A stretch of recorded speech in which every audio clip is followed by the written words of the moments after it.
Well, I was able to get my next project in the garage.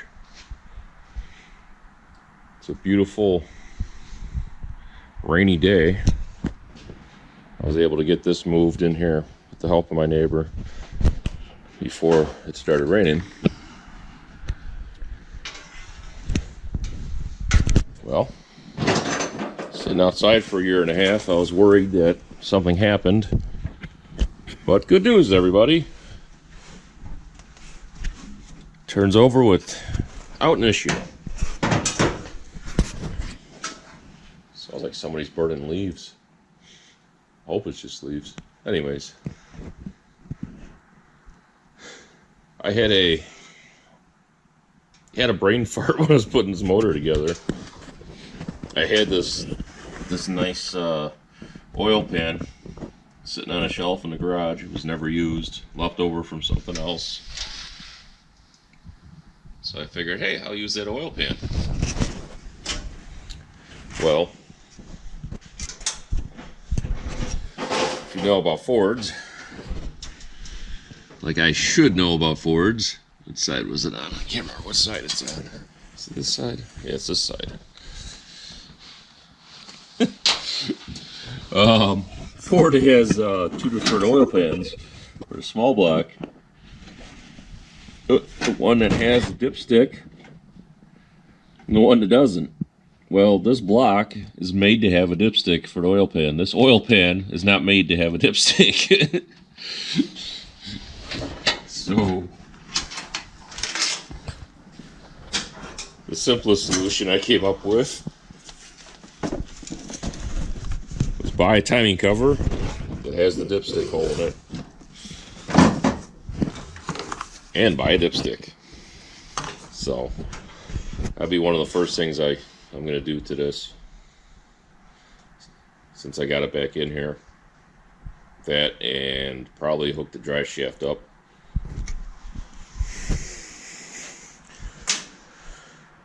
And go from there.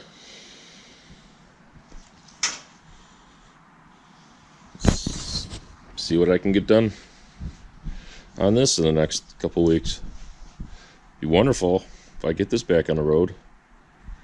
I still have, well, somebody else put this dual chamber master cylinder in here, and if you look, yeah, that's that's crimped. That is not my doing. That's how I got the truck back. You know, it's wonderful upgrading to a dual chamber master, but kind of defeats the purpose when you crimp off one of the lines. But it's got complete power disc front brake setup to go on here too, so that way I can get rid of the drums, upgrade the brakes, convert them to power, all that fun stuff. So, but first things first, when I had the van on the lift, found out that the cables need to be adjusted. Okay.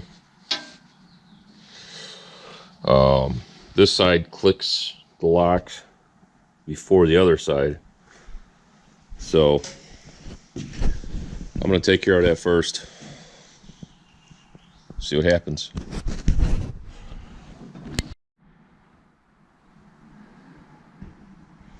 Well, it's about I don't know, it took me 16 years to find it again. That was about 2 years ago, so I guess you could say this is 18 years in the making.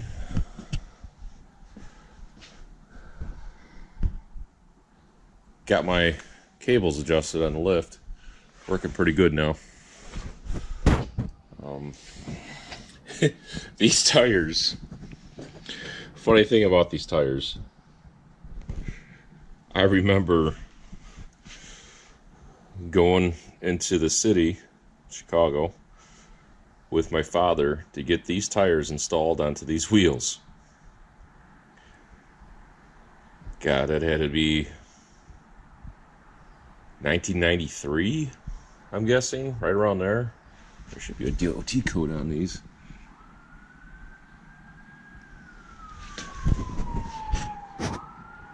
"1033." See, 93. 1993. Yeah, I was right. Anyways, when I finally found this truck again, I had a ladder. I forgot my bottle of water was up there. When I finally found this truck again, I was talking to the guy that had it, and he's telling me, "Oh, it's just I parked it. I just haven't driven it in a couple years. I got a buddy that wants it bad," and blah blah. Gave me the whole story. He knew I wanted it. He gave me his price. He said he's not moving an inch off that price, and the price would have been fine for this truck running, driving. I took his word that it just, it needed fresh gas, yada yada yada, and well, can't say he took me because my mind was made up. I was buying this truck back, but I finally got around to try to get it running. Come to find out, the engine was hydro-locked. Motor was junk, and he knew it. There was no possible way he didn't know it. So, yeah, the entire inside of the motor was just rusted up. It turned over, but just like halfway. Yeah, he looks like he tried to get it running after freeze plug or something, something cracked or freeze plug let go. And that's why he parked it. He didn't park it because he just stopped driving it. Anyways, he had it up on this 4-post lift in his garage. And I remember when I saw the truck, I started crying. I'm not going to lie. It was that emotional for me. This truck was a huge part of my life growing up. And I had my buddy Sean with me. I think it was Sean. Can't remember. I had somebody with me. And it was pretty emotional. Anyways, we walk over, and I look up underneath it at the lift, and I point at the tires, and I was about to say something about them, and the guy says, "Oh yeah, I put those tires on there. They're brand new. They only have a couple thousand miles on them." And then I look at them, and I'm like, man, my father put those tires on in probably 1993. He's like, "Oh, yeah, I caught him in a lie right then and there, but whatever." And as he was telling me they were brand new, I'm looking at them. Yeah, cracks I could fit my freaking pocket knife in. A couple of them, the belts are peeling off. I don't know if it was this one or not. At least one of them's got the belt. The belt is literally separating off the wheel or tire. It's probably one of the back ones. But yeah, look at this. And yeah, he tried telling me that he put those tires on there. I'm like, no, you didn't. Like I remember the day going downtown with my dad. Downtown, but it was in the city. It was one of the truck accounts for the place he worked for, and he picked out these tires for these wheels and this size. Remember, he had P235 75 R15. He's talking about how he painted the inserts and the wheels and polished them up. And anyways, yeah, it's little things like that you remember from your childhood. I'd give anything to have my dad back right now, but that's another story. Now I'm gonna get emotional. Yeah, so oh, and he had remember going to the junkyard with him, and we found 2 original seats. These originally only came with a driver's seat. A passenger seat was optional.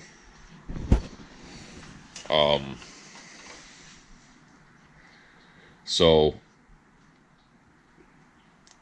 the original seats are kind of hard to come by in these. They were buckets versus the pickups had bench seats. And it took us 6, 7, 8 different junkyards. Finally we were able to find 2 seats, maybe 3. I think it was 3, and we were able to piece 2 together. And he had a lady that did upholstery work, lived somewhere in Chicago, and I remember bringing the seats over with him one Saturday morning. He had an old Ford tow truck, and we brought the seats down there, and this lady answers the door, and she's only got half her clothes on. You know, nothing was showing, but still, it's kind of funny. And she was embarrassed, and my dad's, oh, no problem. You know, we'll wait outside. And I remember going home and telling my mom about it. Oh, geez, my mom about had a heart attack. It started a huge argument. I'm just like, I didn't see anything wrong with it. So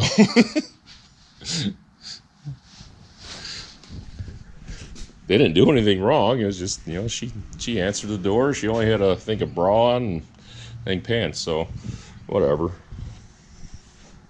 It's just, you know, like I said, it's things like that you remember from your childhood. It's just funny. But first thing I noticed, the guy had, I don't have them anymore, but picture, these are van seats, the ones I just took out of the Econoline.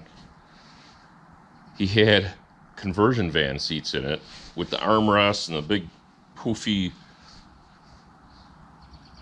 fabric, and I couldn't even fit behind the steering wheel. It was that bad. So, and first thing I did is said, do you still have the original seats out of it? Oh, yeah, they're up on the shelf over there. And I go, look, and I'm like, no, do you still have the original seats? Oh, no, we threw those out. Well, I thought you meant those, the ones I had in it before. He points to some Malibu bucket seats. And I'm like, so what'd you do with the original seats? Oh, those were so uncomfortable. We threw them out. You threw them out.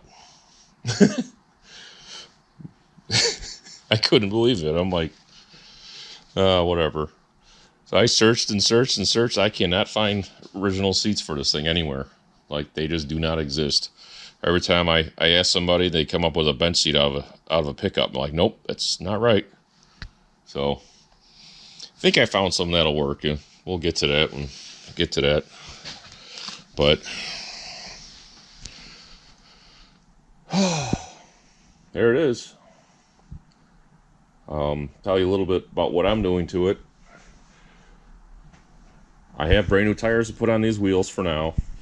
Undecided if I'm going to put different wheels on it. Just, you know, nostalgic purposes. I'm going to take all this lettering off. I mean, it's cool, I guess, but it's not me. It's not how my dad had it. It's not how I want it. I might leave the Mars light on the roof. I'm not sure. There's a siren up there, too. I put together a roller cam 302, the old 5.0 Mustang motor. It's got some, well, I think they're Pro Comp aluminum heads. Bigger camshaft and aluminum intake. What else? Roller rockers, all the usual stuff. Bolted up to a AOD. I know, I love manual transmissions, but having something that's an automatic is going to be nice, I guess. Oil pan I had laying around. I'm going with EFI. Yeah, I bought one of those. I can't remember what kind it is. If it was a Holly or what.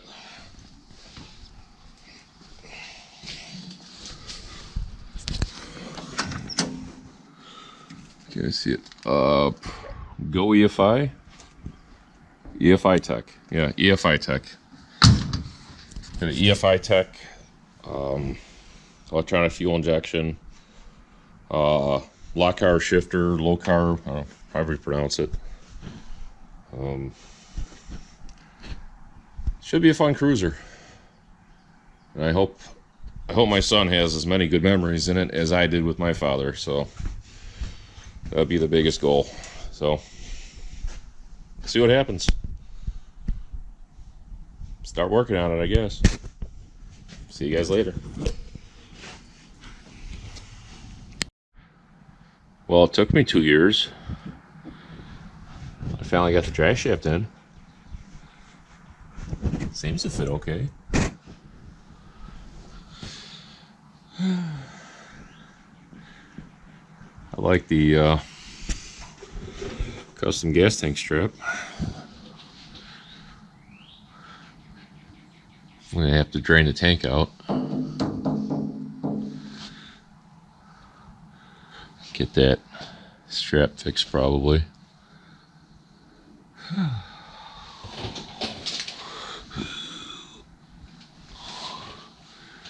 Solid old truck though.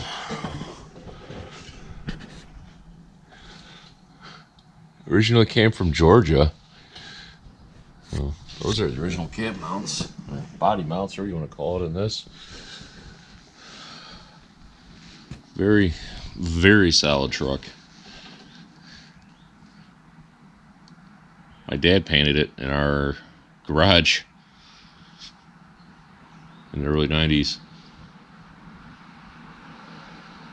But for some reason, the guy before me painted it again, and it's a really, really, really poor paint job.